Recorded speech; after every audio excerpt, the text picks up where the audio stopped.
Welcome to our first episode of a new series, Small Talk, where we interview small businesses in the Storm Lake area to get a larger picture of what exactly they do.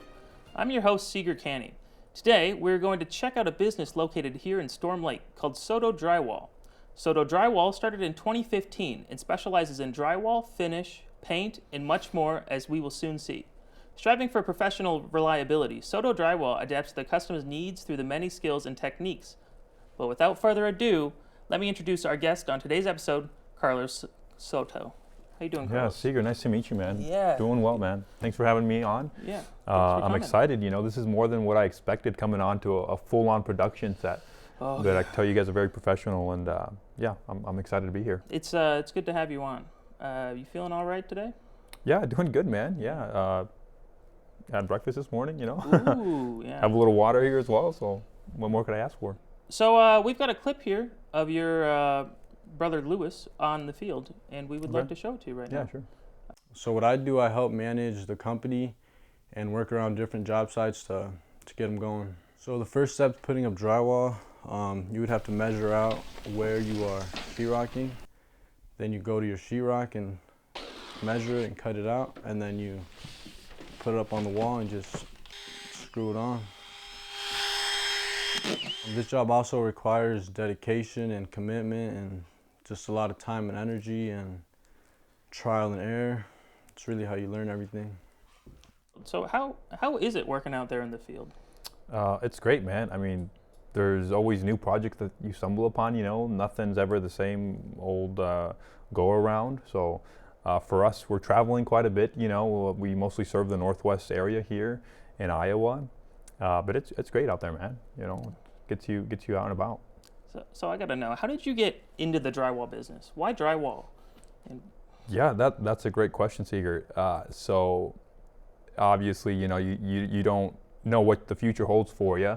And at the time prior to going into the drywall business, for me, it wasn't something that I had planned for myself personally. You know, it just kind of happened that way.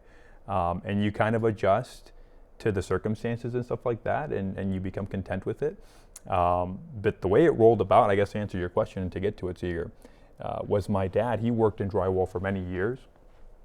And the company that he was working for, he ended up kind of going his own way, opening up his own business. And in 2015, I had just graduated from high school, transitioning into college, and he needed some help with that, kind of some of the back end stuff, paperwork, figuring out how to file for a business, stuff like that. So I kind of helped him out with that.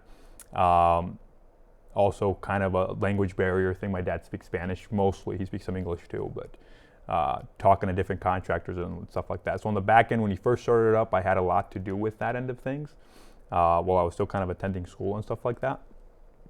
But you know, that's kind of how it started off. It was a slow start, and then he got rolling.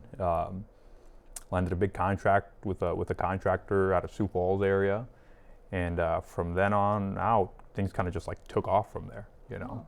And I kind of lent him a hand here and there. I was divided between school and helping my dad out with the business, and I kind of came to a crossroads where I needed to decide which route I wanted to take, you know, because I was split between school and between doing the drywall family business.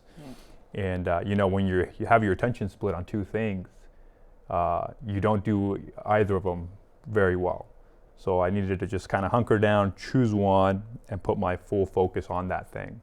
So after much deliberation, prayer, and just kind of talking with family, I decided, you know, the family business route was the way to go.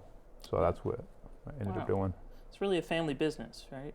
Yeah, man. It's honestly all owned and operated by our family, the Sotos. You know, my dad has since retired from it, you know, and I've taken full reins of the company. But yeah, I'm not only like the manager, and I do a lot of the back end stuff, secretarial work, stuff like that, but I'm also on the job site, getting my hands dirty there with the crew. Two of my cousins work for us, they're Sotos. My brother Lewis works for us, he's a Soto. So our family is well entangled within the business, yeah. Speaking of family, we actually have a photo here of your dad taping on what seems to be stilts. Could you tell us, like, how often do you use this equipment, and what is it used for? Yeah, no, that's a good picture. That must have been a few years ago because I can't remember the last time my dad got on some stilts. But yeah, so drywall stilts are part of the process in the business. Not only in the hanging process, but you see a lot more in the taping process. And it just helps you be more efficient instead of having to kind of bring a ladder to every single point, because there's a lot of overhead work that you're going to be doing when you're working on ceilings, or if you're working on elevated surfaces. Anything over 8 foot, 9 foot, 10 foot walls. We have homes that we work on that have like 25-foot vaults. So, obviously stilts aren't going to get you up to that height, but just working overhead all the time, stilts make it a lot easier, a lot more time efficient to get some of that work done, rather than doing older conventional methods of benches or ladders. So you save a lot of time, and they're kind of tricky to get the hang of at first, but after that, you get the hang of it, a little bit of practice, and you're just walking like normal, man. Oh, wow, cool. Mm-hmm. So we actually have some more photos of some of your workers doing more than drywall, like bricks and flooring. So what other types of jobs have you done for clients? Yeah, so we've done some EIFS or stucco work in the past as well, and some flooring stuff. And I would say some of these exterior work we've since branched out. My brother David, he opened up another company called Soto Construction, and so he does a lot of the exterior work nowadays. And we've put more of an emphasis on interior work, and specifically all the drywall portion of things. So whether that be the installation of the drywall panels, the finishing process of that, which involves the taping, the mudding, the sanding, the texturing, we specialize really in that field, and we've kind of stuck to that now. So we did, starting off, had a big general broad area of construction that we kind of took on, but since then my brother opened up, he split, kind of focus on some more of that general construction stuff, and now we just kind of specialize and focus on that interior work that drywall is. What do you really prioritize? What does Soto Drywall prioritize when dealing with clients?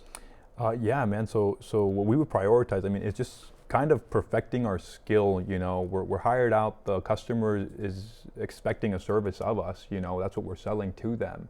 And so what we focus on is mastering that service and perfecting it. And we've done that over the years already. It's just bringing everybody up to that standard with new hires and stuff like that we get. But just giving the customer a good quality job.